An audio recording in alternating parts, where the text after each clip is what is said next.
and he is an Erasmus Mundus scholar currently pursuing the European Masters in Sustainable Systems Engineering, studying across Italy, Albania, and Spain. He holds a first class degree in electrical engineering. That's lovely. With a major in automation from the University of Debrecen, I hope that's how it's pronounced, Hungary, and is currently conducting research at CIM UPC Barcelona, focusing on advanced manufacturing, matching,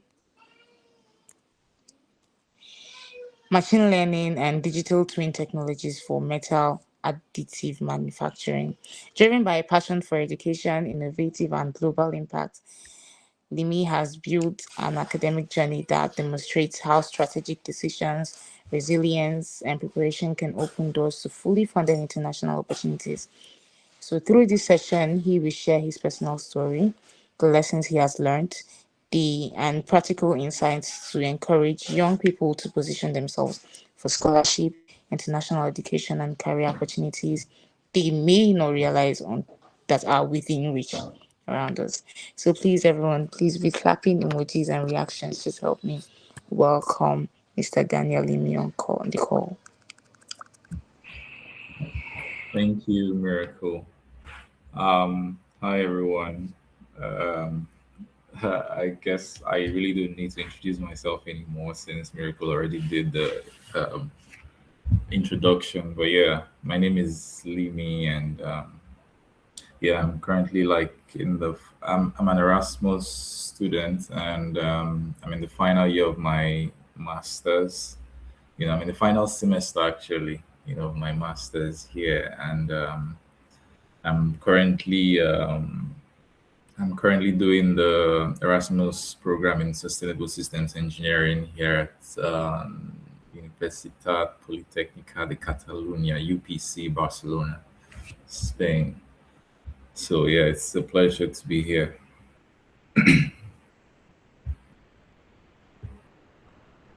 You're welcome, sir. Thank you. So I don't know, is it necessary for me to turn on my camera? I don't know. Yes, sir, if you have to. Okay. Yeah.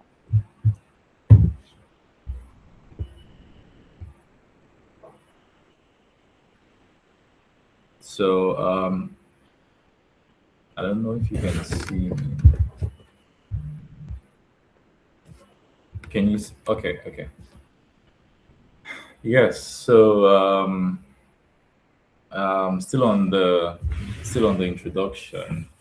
Miracle already did like the most of she already did most of the introduction.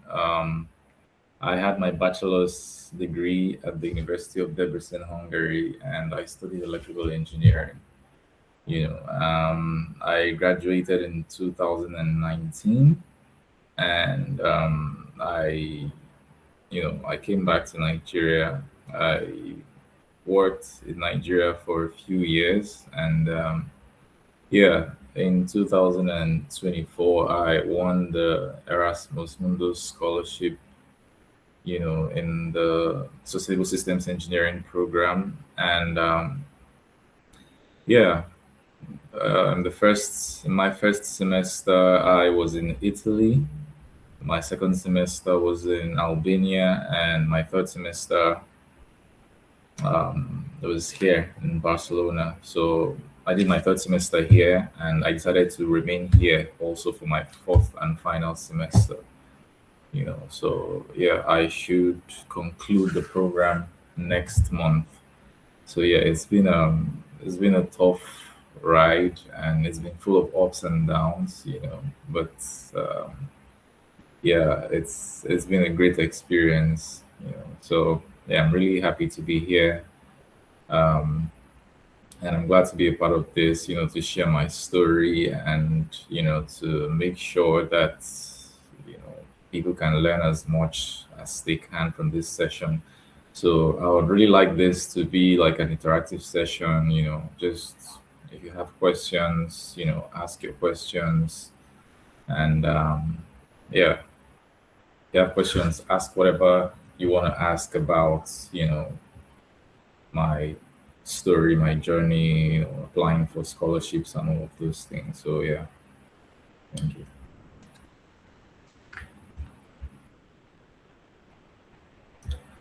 Okay, Um, sure. Okay. yeah, yeah. So you can.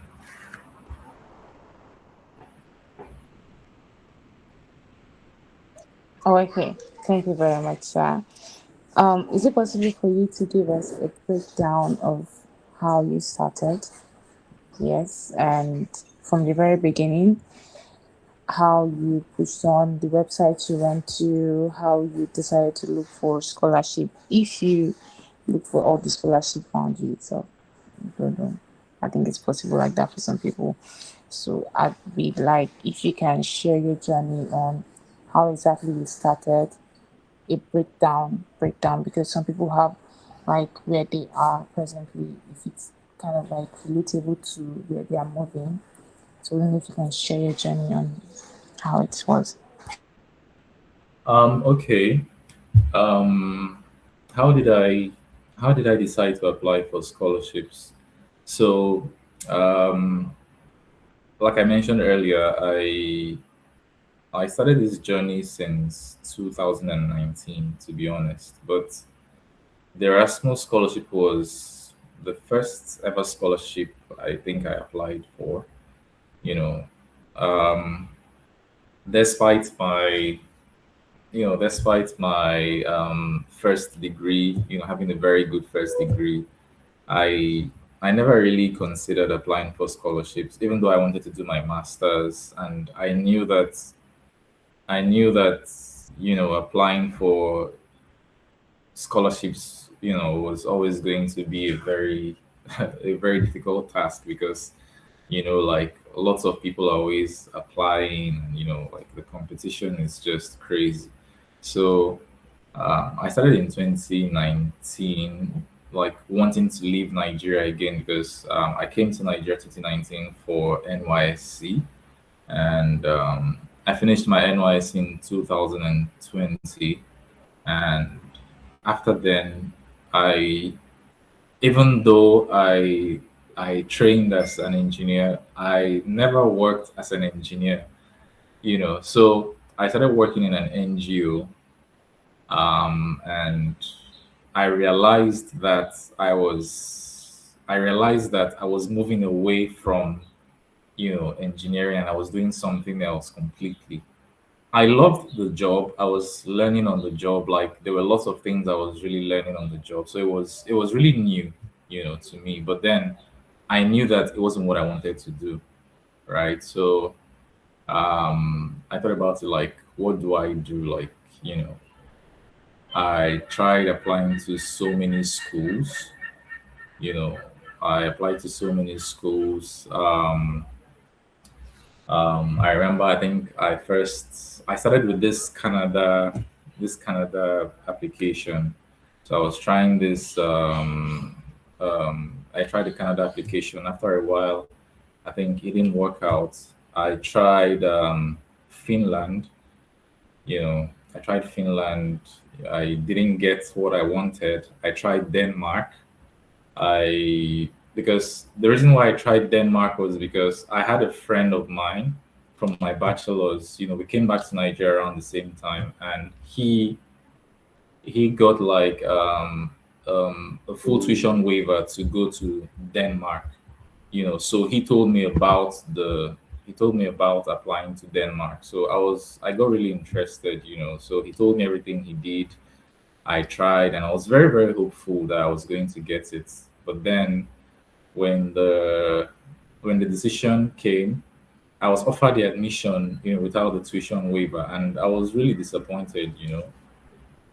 Um, I left that, and I tried Belgium because I had lived in Belgium prior to moving to Hungary for my bachelor's. So I lived in Belgium for like close to 2 years. So I tried Belgium. I applied for the visa and everything. So I was just waiting for the visa so I could just go do my masters. And I I mean, I got a rejection, so I didn't know what was going on because it felt like nothing was working for me. I was trying everything possible and, you know, just seemed like nothing was working. So 2023, I tried Luxembourg. Yeah, I tried Luxembourg. I applied, got the admission, and mind you, I think Luxembourg has just one public university in the whole of Luxembourg. The rest are private universities. So I applied to University of Luxembourg, and getting admission in that university is very, very difficult. Like it's really difficult. So I applied, and somehow luckily I got the admission, and I was really excited. It's the kind of school where if you apply and you get the admission, even the school lets you know that for you to have gotten the admission, like, I mean, you should consider yourself lucky. So I was like, okay. And because I had looked the whole thing up, I saw that the tuition was fair. I think it was, at the time, it was around 200 euros per semester. So I thought about it, okay, so in a year, I'm just going to pay 400 euros. And the master's was going to be for 2 years. So I said, in 2 years, that means I'm going to pay less than 1,000 euros for my master. So I was really excited about it because, and I had never heard people talk about Luxembourg that much in Nigeria. So I was really surprised how people were, sleeping on this country. So I applied for the visa and everything. Yet I got another rejection. So at this point, I had to, and before all of this, I have to mention this because um, I want people to understand that this journey, like getting up to this point where I am now, it hasn't always been easy. Some people look at me and feel like, oh, maybe I've had it easy all my life and all of that stuff. No, when I graduated, like before all of these happened, when I graduated, I remember I told you I was working in an NGO. So I got a call. I got a call from I got a call, and the person on the phone said he was calling me from the office of the chief of staff to the Delta State governor. So I was really surprised because I didn't know how the person got my number. I thought it was a scam. Like, why are you calling me? And the person told me I had a letter from the governor. So I thought, I mean, a letter from the governor, what have I done? I have never met with the governor before, nothing. So I he asked me where I lived. I told him I was living in Abuja at the time. So he asked if there was anyone around Asaba Delta to come pick up the letter. I said yes. So my dad was around there. My dad picked up the letter, and it was actually true that I had a letter from the governor. And the letter, it was the governor congratulating me, on my graduation and all of that stuff. Because when I graduated, I think it was going viral on some of these blogs in Nigeria at the time. So I think that was where the governor saw it, and he knew, and then that was where he saw that I was from Delta. So they sent me this letter, and they promised me to apply for. They promised that they were going to sponsor my masters to any part of the world, so I should just apply and all. So I was really excited.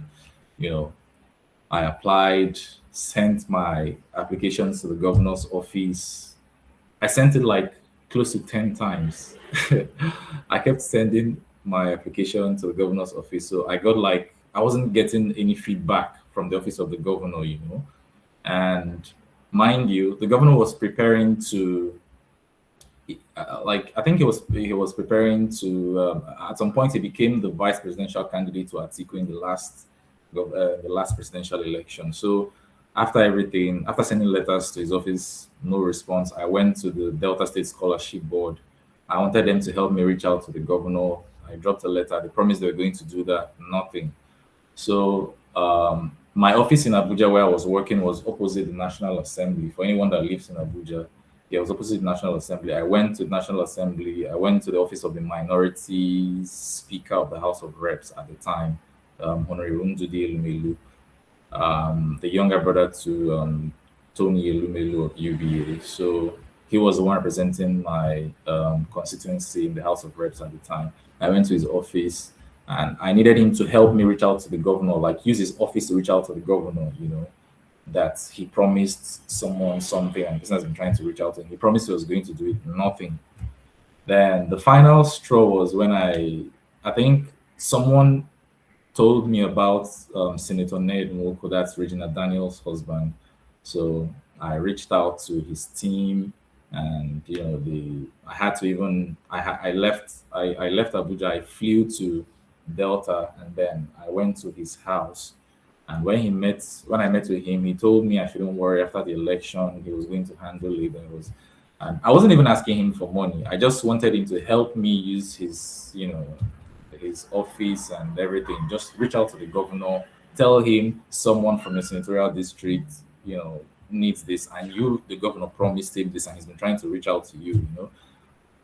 So he told me to come back after the election. After the election, I went back and he disappointed me. So I knew that I did not have to depend on anybody again, because at this point I had tried going on my own.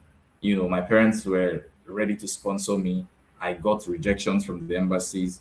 The state government promised to sponsor me. They disappointed me. So at this point, I just sat down. I was like, okay, so what option do I have now? And I just saw the Erasmus catalog and I looked at it. I was like, to be honest, like I wasn't even really keen anymore on applying, because I think I had gotten used to rejection so much that I wasn't even keen on trying anything again. So I I just tried. I remember I applied to three programs. One of them was called Dream. I think something in renewable energy, something something. Then the other one was REM Plus. I think that one is renewable energy in the marine environment, something like that was the name of the program. And then the third one was MSE, that's European Masters in Sustainable Systems Engineering, which is this one now. And the funny thing, of all the three programs, this was my preferred choice, right? But then the first one that got back to me was the Dream program, the renewable energy program, and they told me that my application was good, but because they had like limited scholarship slots, that they were sorry there was no spot for me, but that I could join as a self-sponsored student. And for anyone that knows how life can be in Europe here, I mean, moving, the Erasmus program, they are very big on mobility. So you always have to move from country to country. So maybe like every semester you have to move to a new country and all of that. So how could I have joined a program like that, self-sponsoring and then moving from country to country? That was just going to be too much on me. So I rejected that offer, and the REM Plus was the last actually to get back to me. This one then sent me an email one day and told me that, oh, I had reached the interview stage. I was like, okay.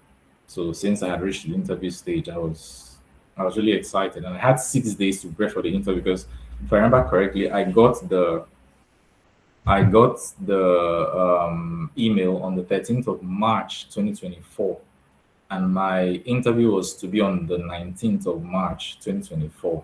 So what I did, I went online. I and mind you, like, this program was a new program, because if you check the Erasmus catalog, they add like new programs, every year. They add new programs every year. So in 2024, this program was just newly added to the catalog. So we're going to be the first cohort of the program. So I did not have anyone to ask any questions about this program. Nothing, absolutely nothing. So I was like, okay, I went online on you. So I didn't know how the interview was going to go. So I went online. I watched like maybe close to 30 different YouTube videos of different scholars, talking about how they like the kind of questions to expect. So I was taking note of these questions. I think I remember I everything I wrote was like maybe 50 questions. But when I looked at all the questions, I realized that some of them were the same kind of questions. So um, I think when I condensed everything, it ended up being like 19 questions in total, 19 different questions. So I then had to start developing my own answers to these questions. And yeah, when I was going to the day of the interview was the period. I don't know if you remember in 2024 there was this time when there was like um, like there was this network, you know, there was this network problem in Nigeria when they said some undersea cables, got bad and all of that stuff. So it was during that period. So the the Wi-Fi we had at home, the MTN router, was just it was so unstable. So I didn't know what to do. I was like, is this pointing at another rejection? Because I didn't want to risk staying at home to do that interview because of the connection. So a friend of mine that used I think he told me he had Spectrum Net, so and it was very stable, so I could come do my interview. So I took my things, went there, did my interview, and my interview lasted I think 12 minutes, something like that. I did the interview, and yeah, like 2 weeks later I got an email that I got in. I had been selected. Yeah. That's nice. I feel so encouraged. I don't know if any other person is feeling like that. Yeah, thank you, Emmanuel. Yes, Just so to if you sorry, have questions, I sorry, believe. Okay. sorry. I would like to add. I would like to add something, right? Um, Even when I applied, when I applied to this particular program, there was something that happened at the time. So there were different metrics used to evaluate every candidate. One of them was like your CGPA, your motivation letter, your CV, your reference letters, and everything. So I I reached out to two professors, that I knew from my bachelor's, and I told them that I was applying to this program and everything. So one of them supervised my bachelor's thesis, So the other one was my electronics, lecturer. So and this application required them to send their reference letters on my behalf, like directly to the program. So all I needed to do, I was going to enter their email addresses, in the application, and then they will receive they will receive a link, and then they will just submit their letters directly to the program. So the professor that was my electronics lecturer submitted his, because what I did, there is this thing I always do. I never let my referees write my reference letters on their own. I never let them write because I know professors are very busy, So I mean, I've seen a professor write just I think about 4 lines of text, and yeah, and that's the motivation letter. So I can't submit something like that, of course, because it's too weak. When you see people submitting like very quality reference letters. So what I do is I always write my reference letters myself. I prepare a draft, and then I send it to the professors. I'll tell them to look at it, read it. If it's okay, then they will just put it on a letterhead, sign, stamp, and yeah. So that's what I always do. I never let my professors write it themselves. I write it on my own, and then I send it to them. They do the.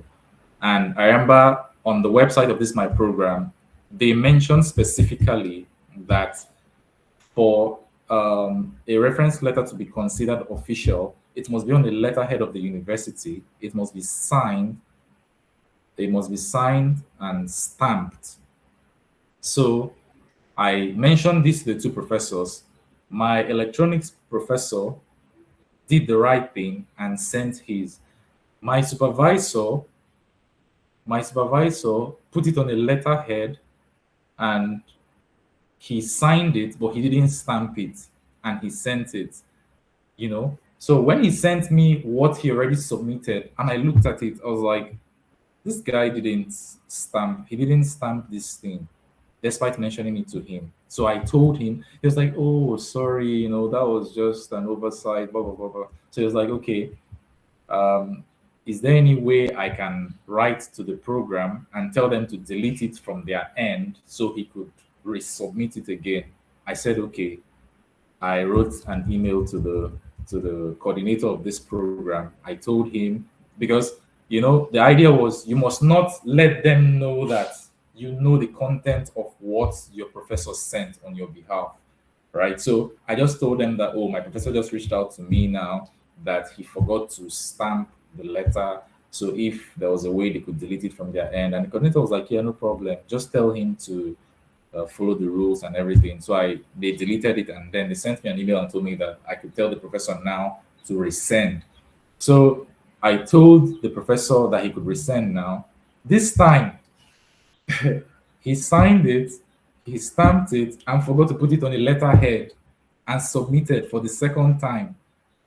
And then I was like, is this man, is this man the weapon fashioned against me?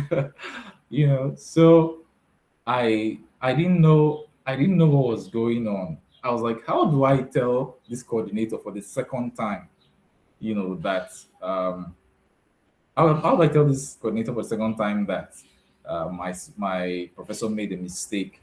So I didn't know what to do. I was like, okay. My supervisor started begging me. I was like, oh, I'm so sorry. I've been very busy. Da, da, da, da. So I sent an email for the second time to this coordinator of the program. I pleaded with him because I was feeling these guys might start looking at me and my professor like we're very unserious people. So I sent the email anyway. I told them, and they didn't respond to me as quickly as they did the first time. So it took them like 2 or 3 days before they responded to me. They're like, "Oh, okay, no problem." But they've deleted it again for the second time. I should tell my professor to resend again. So I told my professor this time, I was like, "Please, before you send it, just send it to me so I'll see it and make sure it is good, it is okay before you send. Please don't rush the sending, just send it to me." He said, "Okay, no problem." He sent it to me. I saw that it was okay, everything, he had corrected everything. Then he sent the the reference letter. So you can see that along the line, like there were just too many obstacles and everything. But then when I eventually got into the program, I realized that this position, like this position was just, it was kept for me, so it was just kept for me, like, and I was convinced beyond every reasonable doubt that this was just made for me. And why do I say so? Despite all of these things that happened, I think we're over 2,200 applicants from about 88 countries, that applied to this my program, and 160 of us got to the interview stage. Out of the 160 of us, 27 of us were selected. Out of the 27 that were selected, 17 of us got the full scholarship. The remaining 12 either got only full tuition waivers or maybe partial scholarship, or just all of these things. But out of the 17 of us that got the full scholarship, I was the only African. I was the only African that was selected in the program. So yeah, that just convinced me that it was meant for me. So yeah. Thank you very much, sir. Thank you very much, sir. Please, if we have questions, we can type them in the comments box below. So, I think one thing that, thank you very much, Emmanuel. I think one thing we should know is that don't use MTN. Don't use MTN for your interviews. MTN can be the weapon fashioned against you. So don't use MTN, everybody. Yeah. That's one thing that is in my head. So thank you very much, sir. Um, If we have questions, like I said, in the comment box below, Yeah, I have guys, my please just feel questions. free to ask any question, anything, any doubt you have, whatever. Just I just want it to be interactive, so just feel free to ask anything. So I do have my question. Okay. Um, so you said something. First of all, I would like you to repeat the requirements needed. You mentioned CV, recommendation letter, reference letter. How many recommendation letter did you were Okay. you asked? When applying for things like this, the requirements always vary.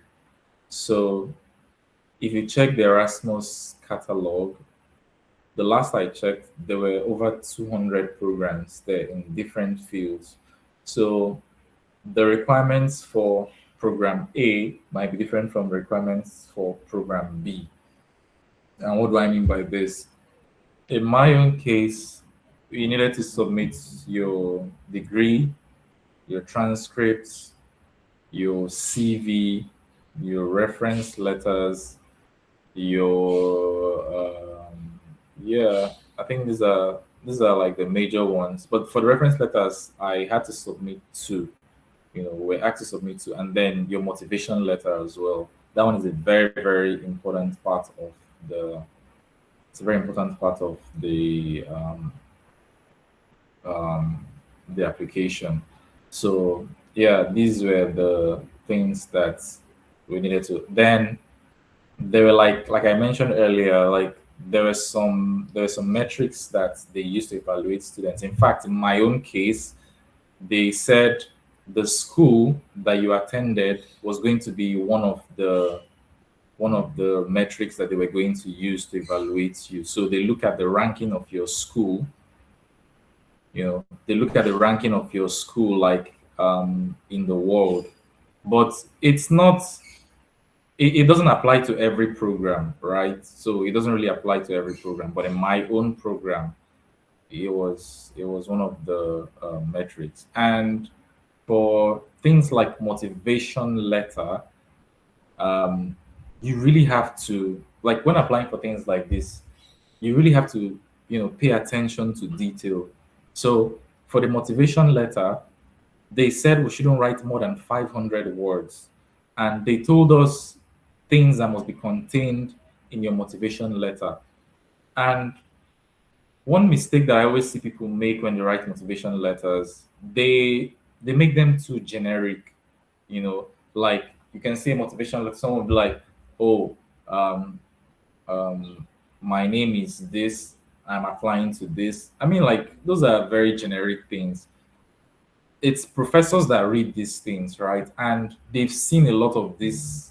They've seen this pattern like so many times. So if you want to apply to things like in my own case now, um, my program is sustainable systems engineering with a specialization in advanced manufacturing systems. So what did I do? I went to do a research on, like, manufacturing gaps in Nigeria, and I discovered the gaps. I think I read an article on the was it African Development Bank or something. There was this article that they released about how some African countries had overtaken Nigeria, in manufacturing, industrialization, and all of those things, and how Nigeria was. So I I saw those gaps, and that was what I used to start my motivation letter. So I started by mentioning that gap, telling a story at the beginning. That would just hook the reader, because once they start reading it and it's interesting, like, they are hooked, like they want to read this thing to see, okay. When you start with things like, my name is this, I am this, and all of those things, I mean, it's really boring. So I mean, if you're not if you don't get to the next stage, you can only have yourself to blame.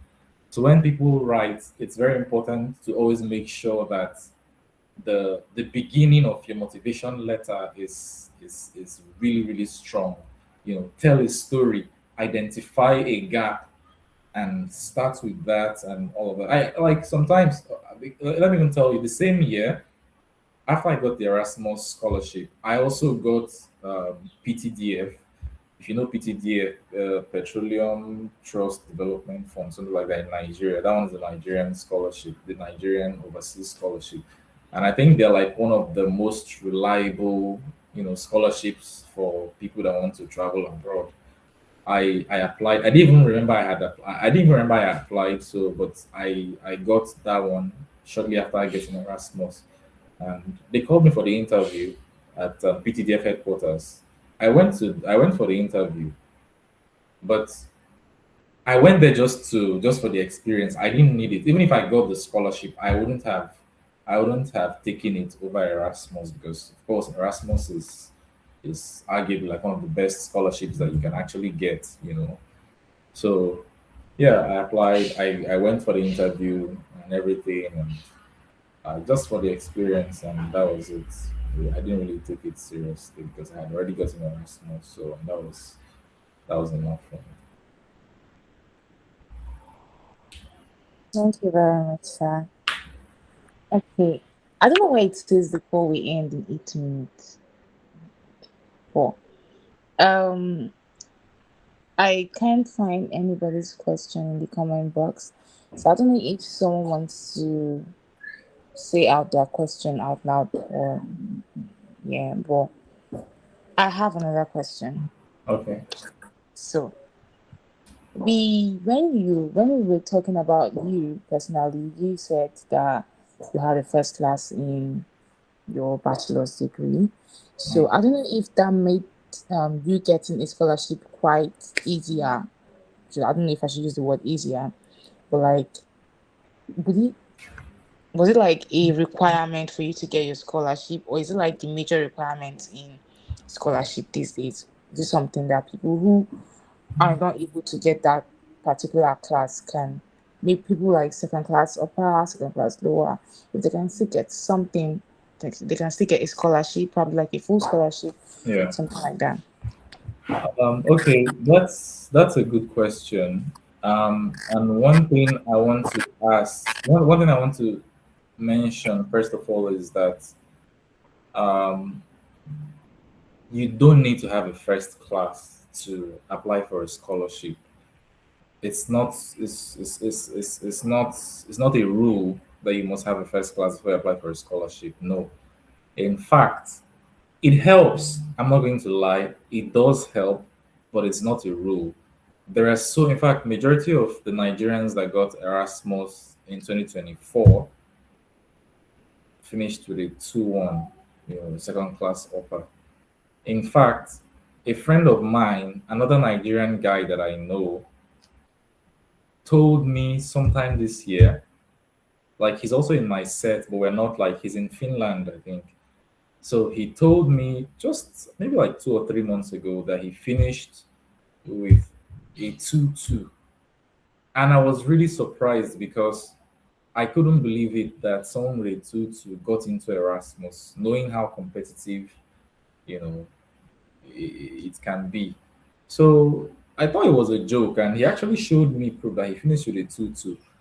But if you finish with a 2-2, like if you finish with a 2-1, it's okay. Like you can just continue to build your profile. You know, I remember there's some things I mentioned like in my CV, because beyond just your beyond academics, I think they also want to see other things you've been doing like outside academics. I was the I was the treasurer of the first Nigerian Students Association in my school.